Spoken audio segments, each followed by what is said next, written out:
అనంతగిరి మండల పరిధిలోని తండా గ్రామ శివార్లో రోడ్డు ప్రమాదం చోటు చేసుకుంది. టాటా ఏస్ వాహనం అదుపు తప్పి బోల్తా పడి పక్కనే ఉన్న పంట పొలాల్లోకి దూసుకువెళ్లింది. ఈ ప్రమాదంలో 7 కూలీలకు గాయాలయ్యాయి. క్షతగాత్రులు కోదాడ ఏరియా ఆసుపత్రికి తరలించారు. బజ్జగూడెం తండా గ్రామంలో సీసీ రోడ్డు పనులకు వెళుతున్న క్రమంలో ఘటన చోటు చేసుకుంది.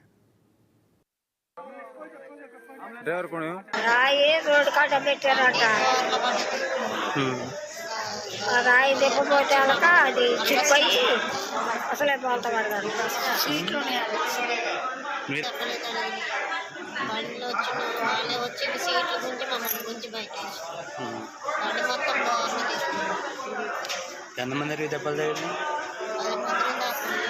అందరికీ దెబ్బలు తగిలి. అంటే ఆటో స్పీడ్లో ఉందా లేకపోతే స్లో ఉందా? ఇంకా స్పీడ్లో ఎంతమంది? 9 మంది. ఏం జరిగింది అసలు? అంటే రాయి మళ్ళీ చెప్పాలి. రాయి తమ్మి కాదు